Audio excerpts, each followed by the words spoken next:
Bonjour à tous et bienvenue sur la chaîne Wrestling Love. On se retrouve aujourd'hui pour une toute nouvelle vidéo. Alors dans cette vidéo, on va faire la review du show Ice Ribbon 1139, donc le show 15e anniversaire de la Ice Ribbon.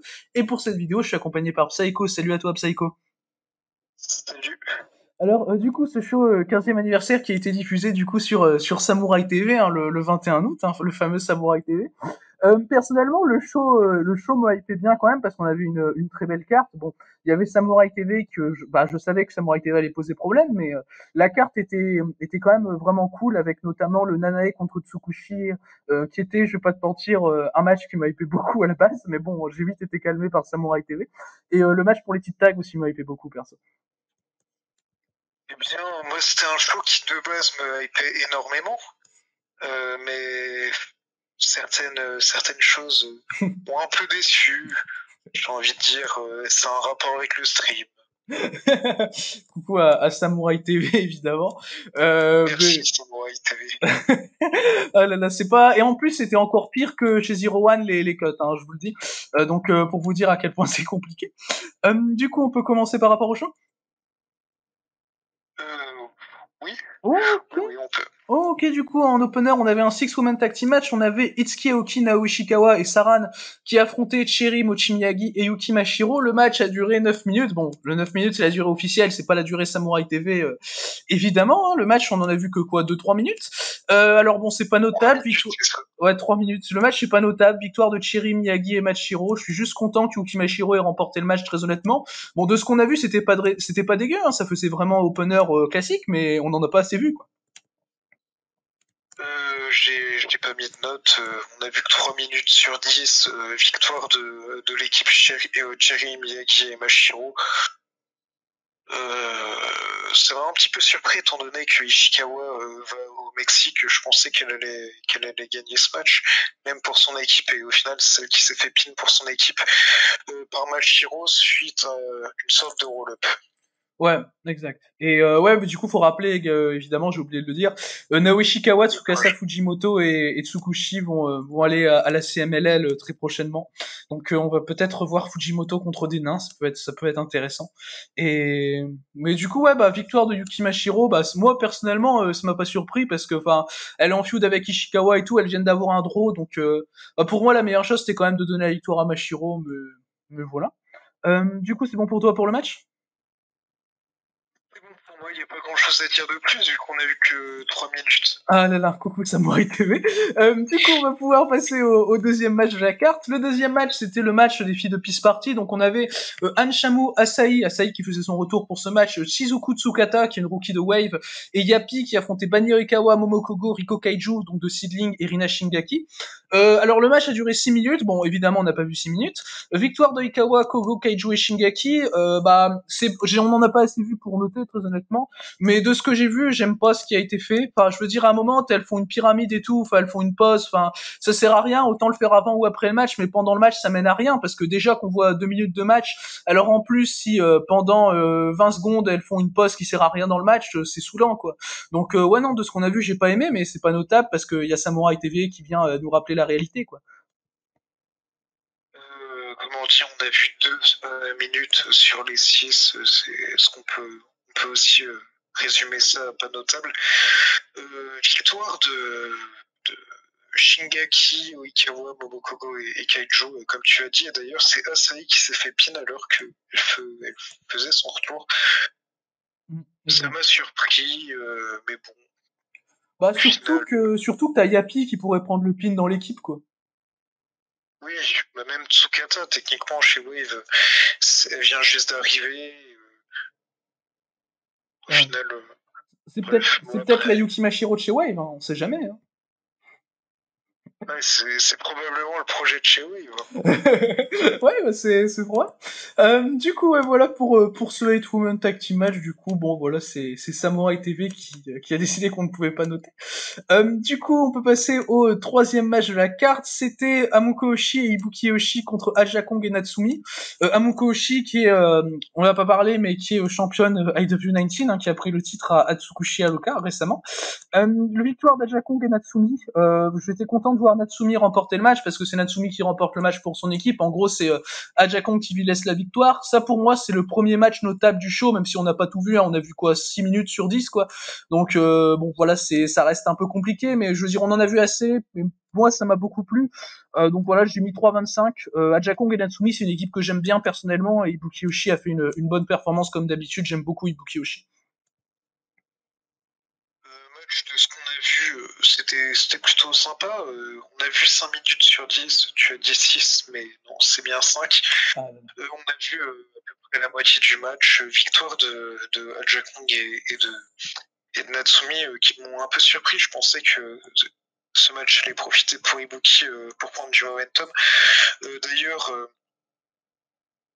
Amoko qui a gagné son match de titre avec un magnifique Amourol. Ah là là. Compliqué. Magnifique. Compliqué. Non, mais du coup, en plus, étant donné que Amoko a le titre AW19 qu'elle a gagné de manière très très clean,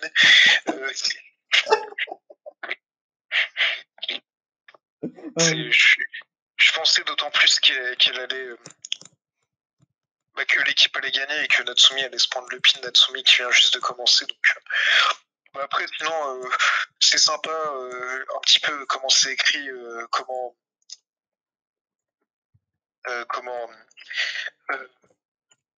Aja Kong a donné la victoire à Natsumi. J'ai trouvé ça plutôt sympathique. Mais victoire, du coup, de Natsumi. Mais, ouais, Natsumi qui remporte le match. Mais franchement, c'était sympa le symbole donné par Aja Kong qui lui donne la victoire. Ouais, c'était vraiment sympa. Ouais, non, j'ai trouvé ça bien que ce soit Natsumi qui prenne la victoire. Mais du coup, ouais, dans le match, on n'a pas pu voir, du coup, avec ce qu'on a eu, on n'a pas pu voir de Nearfall du Amourol, ce qui est quand même dommage parce que ça m'aurait bien plu, personnellement. Mais du coup, c'est bon pour toi pour le match? C'est bon pour moi pour le match. Ok, du coup, on va pouvoir passer au 4e match de la carte. C'était le match pour le championnat de Triangle, du coup, le premier match de titre. Il y avait Tekla qui défendait son titre contre Ram Kaisho et Satsuki Totoro. Du coup, Tekla, c'était sa 2e défense de titre. Alors, le match a duré 10 minutes. Bon, évidemment, on n'a pas vu les 10 minutes. Hein, on commence à être habitué avec Samurai TV. D'ailleurs, on était à même pas une demi-heure quand il y avait 4 matchs de la carte, donc c'est plutôt compliqué. Totoro a pris le titre à Tekla. En fait, le problème, c'est qu'on voit quasiment rien du match. Du coup, c'est compliqué de pouvoir dire si c'est un match ou non qui représente un changement de titre. Mais bon, voilà, c'était compliqué, j'ai trouvé. J'ai pas eu le temps d'accrocher. En plus, le spot de la farine de Ram Kaisho m'a saoulé. Donc, ouais, c'est pas notable, mais c'est pas pour autant quelque chose qui m'a plu de ce qu'on a pu voir. On n'a pas pu voir grand chose du match. Techniquement, on a vu seulement 3 minutes sur les 9. C'est compliqué. C'est compliqué, oui. Surtout pour un match de titre avec un changement de titre, victoire de Totoro, qui pour le coup m'a surpris. Techniquement, content pour elle qu'elle ait enfin un titre. Après, bon, au final, on n'a pu rien voir du match, donc on peut pas spécialement être content pour elle. Exactement, voilà. Samurai TV nous a tout gâché. Mais sinon, c'était de ce qui a été montré, on n'a rien pu voir en fait. Ouais, mais c'était mais on a vu quoi, 2 minutes, ouais, ça faisait très random, mais on a pu voir que 2 minutes qui étaient on sait pas où, donc voilà, c'est compliqué. Voilà, la note c'est compliqué sur 5. Ouais, voilà, exact, c'est Samurai TV sur 5, honteux sur 5. Nous allons nous pendre d'ici la fin de la vidéo sur 5. Du coup, on va pouvoir passer au prochain match de la carte. C'était le match number 1 contendership pour le titre Ice Cross Infinity. On avait Akane Fujita contre Maika Ozaki. Le match a duré 10 minutes. Bon, on n'a pas vu les 10 minutes parce qu'il faut pas déconner, Samurai TV nous fait pas de cadeau. Le match, je lui ai mis 3 personnellement parce que c'est un match que j'ai quand même pu noter parce que pour moi on en a vu assez et l'action était plutôt cool de ce qu'on a vu, on avait des bonnes séquences. Je trouve que Fujita et Ozaki avaient une bonne alchimie. J'ai bien aimé également le finish du match et j'aurais voulu en voir plus malheureusement et ça aurait pu être plus qu'un 3 pour moi, hein, si on avait pu voir tout le match, ce qui est quand même plutôt dommage parce que Fujita et Ozaki, c'est deux catcheuses qui peuvent faire vraiment un très bon match ensemble. Mais pour moi, j'ai pas spécialement aimé la victoire de Fujita parce que bah on va en parler plus tard par rapport au titre tag. Bah du coup Ozaki, elle se retrouve toute seule avec rien à faire par rapport à elle. Du coup bah ça me gêne un peu parce que bah Ozaki, bah y a rien à faire en ce moment. Donc moi enfin j'aurais voulu qu'elle aille vers le titre Ice Cross Infinity et pas le remporter, mais juste remporter ce match-là quoi, histoire de lui donner un programme. Comment dire, victoire de Fujita qui m'a pas surpris. Après, faut pas oublier que RX est toujours en vie, même si je pense à chaque fois que ça va disband, mais ça disbande jamais. Au final, techniquement, elle pourra toujours avoir une équipe avec Ramkei Show, avec même Rina Yamashita, mais je dirais plus avec Ramkei Show, vu que c'est elle qui l'a envoyé chez RXE. Ouais. Pour comment dire, pour la fin du match, j'ai trouvé cool, j'ai pas noté le match parce qu'on a pu en voir que 5 sur les 10. Mais sinon, j'ai trouvé ça très cool et bel hommage de Fujita pour Kurumi qui fait le Bastard Driver, super nom. Pour ensuite enchaîner avec sa soumission, déjà, je pense que c'est une bonne idée parce que Ozaki elle s'est fait pin par Kurumi pour perdre les titres avec le Bastard Driver. Ouais. Donc d'autant plus, je pense que c'est encore plus positif. Mais malheureusement, étant donné qu'on a pu voir que les 5 minutes, et même les 5 minutes étaient quand même très correctes, Ouais. j'ai pas voulu noter le match. Ok, ouais, non, je comprends totalement. Ouais, moi j'ai noté parce que j'ai vraiment. Enfin, j'ai trouvé ça cool, mais oui, j'aurais voulu en voir beaucoup plus, évidemment, et c'est le problème du show, de toute façon, parce que, en soi, le pire, c'est que ce qu'on voit des matchs, en soi, c'est pas.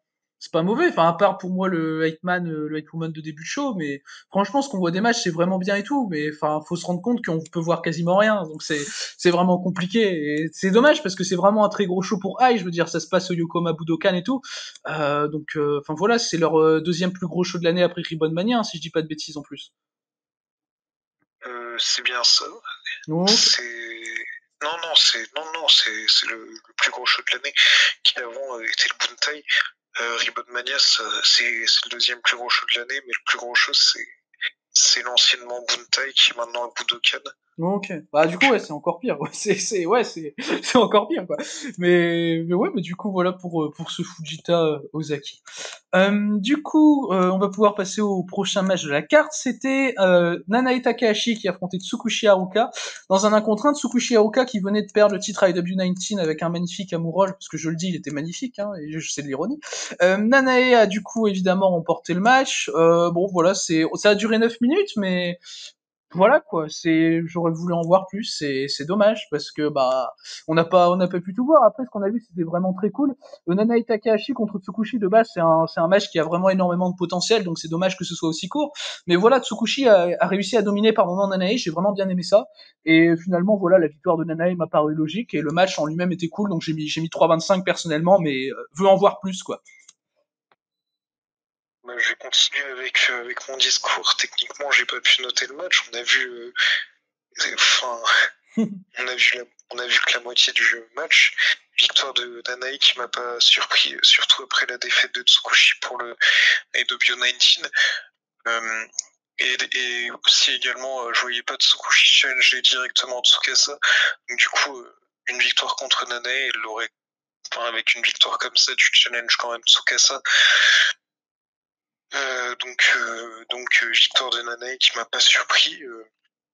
Ouais. Je vais dire, j'ai trouvé le match un peu court, mais je pense que le match était quand même un peu court, 9 minutes entre les deux. Je pense qu'on peut faire plus long de base. On a eu que 5 minutes sur les 9. Bon.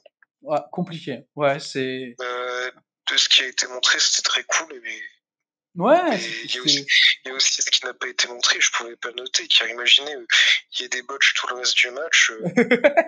Avec Nanae et Tsukushi, en plus, c'est vraiment probable. Imaginez storytelling et Nanae aurait fait un roll pendant le match. Ah là là. Ça aurait quand même été fantastique.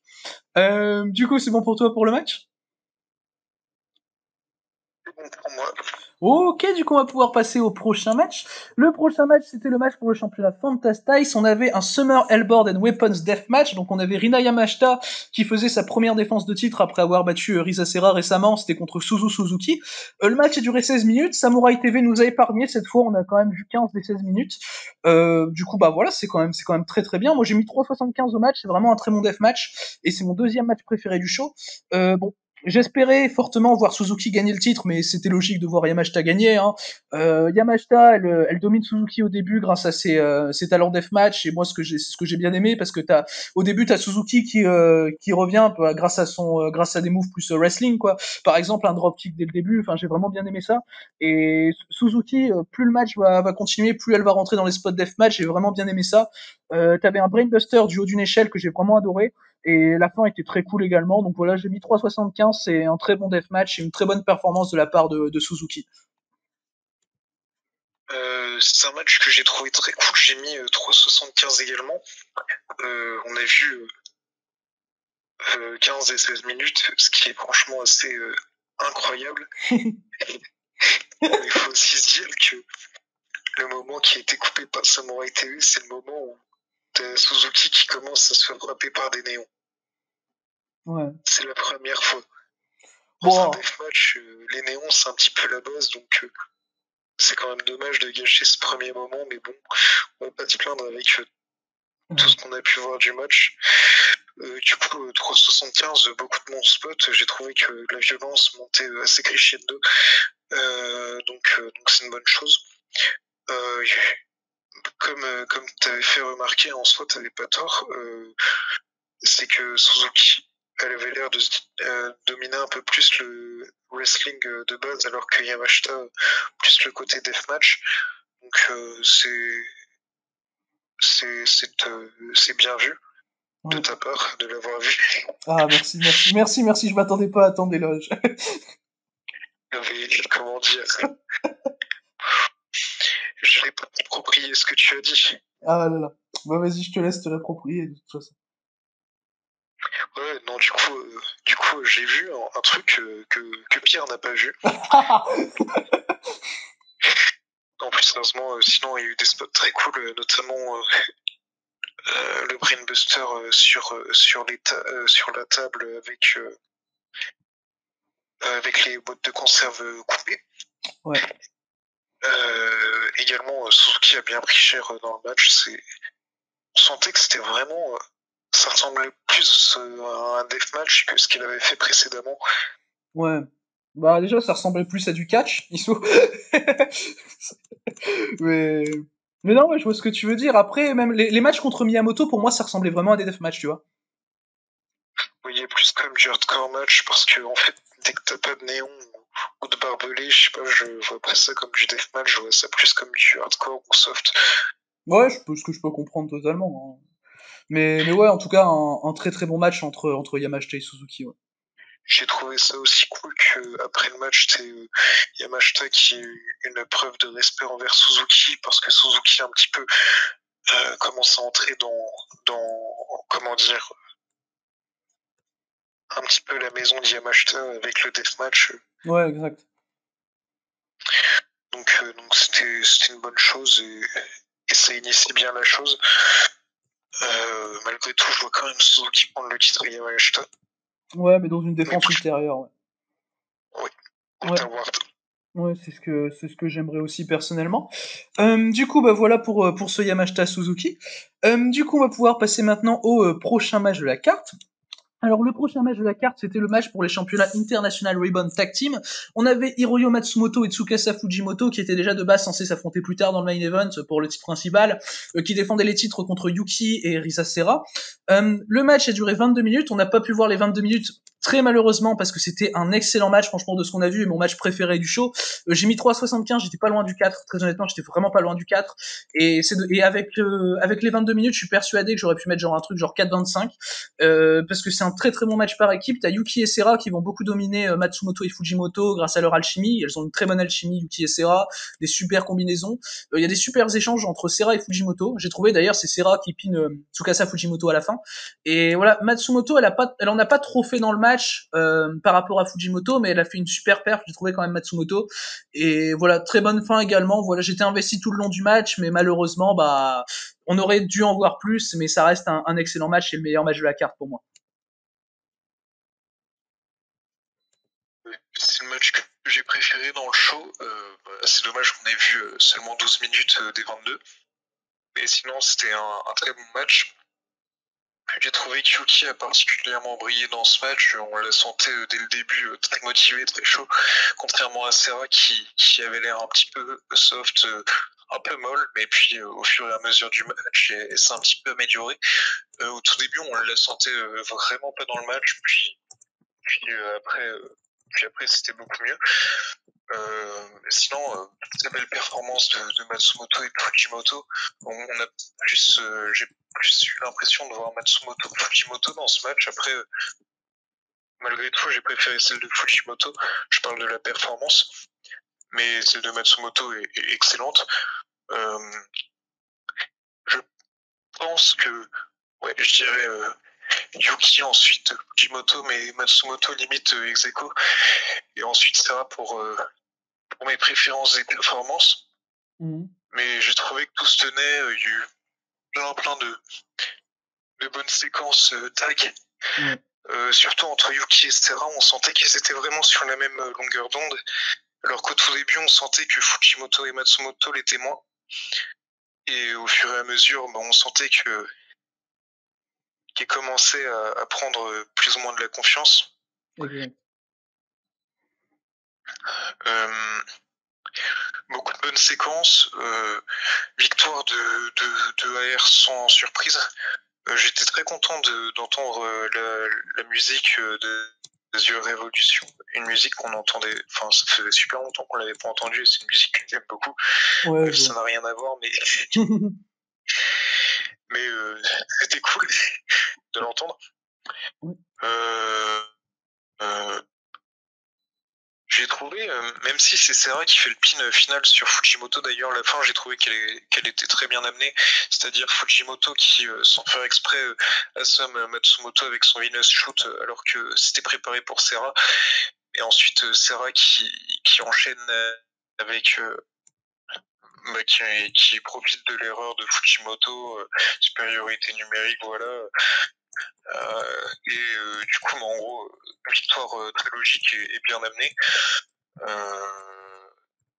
Plus ou moins, je pense que Serra aura une chance pour le titre de Fujimoto. Je voyais pas Yuki pin Fujimoto. Ouais, bah Yuki a déjà eu sa chance au titre. Hein. Yuki a déjà eu sa chance au titre dans le Rennes, donc ça me paraît plutôt logique, ouais. Et un Serra Fujimoto, c'est la bonne continuité, quoi. Ouais, je suis d'accord. Mais sinon, en gros, c'était une bonne chose, surtout à la fin. En gros, avec cette petite altercation physique pas volontaire entre Fujimoto et Matsumoto, ça commence à créer un petit peu de hit entre les deux pour un petit peu les motiver pour le match d'après. Bon. Ok, du coup, c'est bon pour toi pour ce match tag? C'est bon pour moi. Ok, du coup, on va pouvoir désormais passer au prochain match, au main event du coup de ce show anniversaire de Ice Ribbon. Le main event, c'était du coup le match pour le championnat Ice Cross Infinity, Tsukasa contre Hiroyo Matsumoto. Il a duré 17 minutes. Bon, malheureusement, on n'a pas pu voir les 17 minutes, ce qui est quand même bien dommage. Mais le match, je l'ai quand même trouvé très très bon. Franchement, c'est un très bon main event. Tu as Fujimoto qui vient de prendre le pin juste avant dans le match tag, qui attaque du coup directement Matsumoto avec un dropkick dans le coin. Ce que j'ai trouvé très bien personnellement parce que Fujimoto partait dans le match en désavantage par rapport à Matsumoto. Matsumoto a eu un bon retour et Fujimoto a très bien résisté. Elle s'est dégagée de pas mal de gros moves de Matsumoto. J'ai trouvé ça très bien personnellement. Matsumoto, elle va se dégager du Venus Shoot de Fujimoto. Par contre, je trouve que dans la deuxième moitié du match, le match a un peu perdu de sens finalement à partir surtout du moment où Matsumoto fait la Japanese Ocean Suplex et Fujimoto s'en dégage. Et le match perd du sens à ce moment-là. Du coup, j'étais pas super investi dans la deuxième moitié du match. Et il y a juste la fin que j'ai adoré parce que t'as Fujimoto qui arrive à remporter le match avec, je crois que c'est la Taio-chan Bomb, c'est ça? C'est ça. Avec la Taio-chan Bomb qu'elle avait pas réussi à placer un peu plus tôt, et là quand elle arrive à la passer, elle gagne le match, et j'ai vraiment bien aimé ça. Du coup, j'ai mis 3,75 au match, c'était un très bon main event, mais j'aurais voulu en voir bien plus à titre personnel. Rien à voir, mais j'avais pas dit ma note, vu que j'ai noté le match d'avant, j'avais mis 4, malgré qu'on en ait vu très peu. Et ce match, j'ai trouvé que c'était très bien, vu que c'était un petit peu une continuité du match d'avant, avec un petit peu histoire dans le sens, elles se sont mal compris, mais là, cette fois-ci, elles vont s'affronter. Fujimoto qui se prend le pin, qui était un petit peu assommé avant que le match commence, qui prend l'avantage en début de partie parce qu'il surprend de vitesse Matsumoto, assez intelligent, parce que il n'y a pas d'autre manière pour lui faire prendre l'avantage. Si tu fais des armatures, ça ferait bizarre, quoi. Je trouvais que c'était très intéressant que le match. En gros, ce match, c'est limite un match qu'on pourrait dire une deuxième partie de match, c'est-à-dire il n'y a pas vraiment eu de début, ou du moins le début c'était le match d'avant. Et là, en fait, on était directement vers le sprint final, c'est-à-dire les deux ont essayé de gagner le plus rapidement possible en faisant leur grosse prise, parce qu'ils étaient quand même assez épuisés après 20 minutes de catch. Ouais. Malgré tout, ça épuise, surtout pour Fujimoto qui s'est fait pin, donc dans l'histoire, Oui, elle a subi. elle est bien plus en danger, ouais. Et du coup, en gros, que les deux enchaînent avec leur grosse prise et qu'il y ait eu des dégagements, en soi, j'ai trouvé que c'était une bonne idée. Après, comme tu dis, j'ai trouvé ça franchement vraiment dommageable que Matsumoto qu'elle fasse la Japanese Ocean Cyclone Suplex. J'ai envie de dire, ça n'a pas de sens qu'elle la fasse, ok, après que Fujimoto se dégage. J'ai envie de dire pourquoi, parce que c'est une prise, la personne qui s'en dégagera sera over, et ça pourrait même être l'histoire de la fin du règne de Fujimoto, mais sauf que là tu donnes ce dégagement à Fujimoto, pourquoi? Oui. Je vois pas du tout l'intérêt. D'ailleurs, on a vu 9 des 17 minutes, donc on a vu un peu plus de la moitié, super. Compliqué, mais le match est resté vraiment très bon. T'as mis 3,75, c'est ça, ce main event? Ouais, j'ai mis 3,75, c'est ça. Mais Oh. vas-y. Ok. Mais du coup, ouais, non, moi le match, ouais, m'a beaucoup plu finalement. Et du coup, c'est Fujita qui est la prochaine challengeuse de Fujimoto. Personnellement, le match a déjà eu lieu. Moi, je suis pas spoil, hein, personnellement. Je pense que toi t'es spoil, c'est ça? C'est ça. Ouais, Mais du coup, j'ai d'autres choses à dire par rapport au match. ok, vas-y, bah fini. Et après, je parlerai de mon pronostic. Ok. Non, en gros, j'ai Moto qui ensuite utilise une Taiyuchan Gong, une prise qu'elle a quand même euh, pas mal utilisée pour gagner ses matchs ces derniers temps, peut-être pour essayer d'avoir une nouvelle arme pour battre ses adversaires. Elle l'avait utilisé pour pour pin Serra et pour prendre les titres tag lors de Summer Jumbo Ribbon le mois d'avant. Donc c'est une prise qui est quand même assez puissante. Et qu'elle essaie de le faire dans le match, que ça passe pas, que Matsumoto a plusieurs reprises contre la prise, et que puis Fujimoto, à un moment assez opportuniste, elle arrive à le faire du haut de la troisième corde.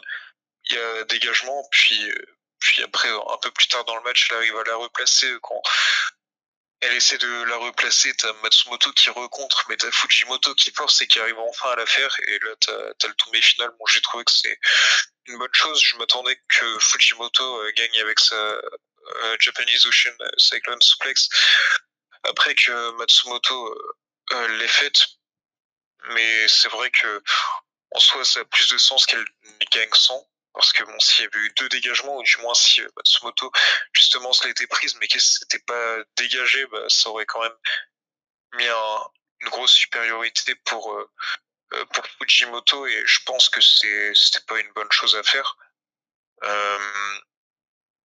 Mais sinon, match très cool, et la fin est très cool. Ok, mais Voilà. du coup, moi, par rapport au Fujimoto Fujita, moi, personnellement, je veux une victoire de Tsukasa parce que, Fujita, dans la continuité, c'est pas spécialement celle qui doit prendre le titre à Fujimoto. Et Serra a déjà pin Fujimoto en soi pour le match de titre tag, donc ce serait con de de pas faire de Fujimoto Serra dans le règne, quoi. Donc, bah, ça me paraît être plus une défense de transition qu'autre chose, finalement. Donc, bah, voilà, pour moi, victoire de Fujimoto. Je sais pas si t'as quelque chose à ajouter dessus. J'ai envie de dire, si j'avais pas été spoil, j'aurais dit Fujimoto. Après, ça se trouve, elle a quand même gagné. Mais Ouais, ouais. c'est surtout Fujita, elle a surtout eu son moment, mais je la vois pas battre Fujimoto, ou du moins, si elle la battait, ce serait pas un pay-per-view un peu, enfin un pay-per-view, un show Ice in Wonderland, c'est plus ou moins, c'est pas random, mais la défense c'est un peu random, même Ouais, si voilà. Fujita elle revient quand même d'assez loin. En gros, je le verrais plus genre dans un Ribbon Mania ou un Budokan ou Buntai ou Ottawa, on sait jamais, qui aura lieu en novembre. Mm. Euh, mais je le vois pas en Ice in Wonderland, surtout que je vois pas en fait Fujita prendre le titre à Fujimoto. Ouais, Serra lapine précédemment, donc techniquement elle devrait avoir une chance pour le titre, logiquement. Et je reste convaincu que c'est Tsukushi qui va lui prendre le titre. Ok, ok, bah du coup voilà donc pour ce show Ice Ribbon 1139 15e anniversaire. Alors par rapport au show dans l'ensemble, bah personnellement je pourrais pas dire, enfin il est pas mauvais en soi, mais c'est le truc de Samurai TV m'a beaucoup saoulé. Par contre les trois derniers matchs pour moi c'est clairement à voir, les trois derniers matchs sont très très bons. Mais voilà, épargnez-vous les coupures de Samurai TV dégueulasses sur les deux tiers du show quoi. Mais les trois derniers matchs pour moi c'est à voir et c'est très bon et ça avait le potentiel d'être vraiment un excellent show si on lui avait laissé le temps adéquat, quoi. Comment dire, moi par rapport au show, je pense que c'était un très bon show. Après, je pense que c'était pas une très bonne diffusion. Si Ouais. j'ai envie de dire, je regarderai le show si Nico Pro, en gros, s'il est sur Nico Pro, pour m'en faire une meilleure opinion. Mais c'est vrai que de même pas avoir la moitié des matchs pour la plupart, et même pour le main event et le pré-main event, 12 minutes et 9 minutes pour le temps, pour 40 minutes, on a eu... Non, on a eu la moitié en Euh, gros, quoi. On a eu la moitié ouais, des deux derniers matchs, quoi, quasiment.